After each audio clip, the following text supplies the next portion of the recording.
May mga tao nga nag-offer man sa ila ng mga support and donations. Oh.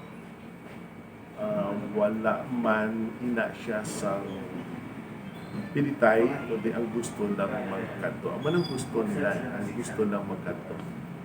So, iban sina, ang may inuplite at ibayad ka seres eh. Ang wala siya inubayad, at nag-offer mag-iban ang iban sa libre nga sakay. Ah. So, for those people nga nag-support, salamat yun.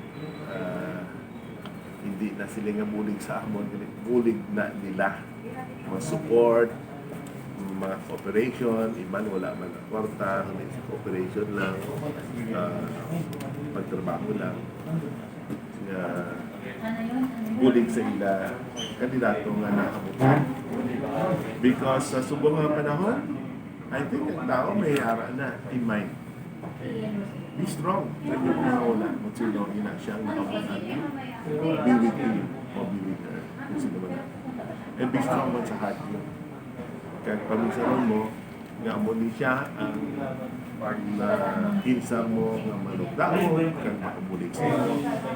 Kang ginabatyag mo, nga ginapalaga mo, supportaron mo din siya hasta mag-May 9 election.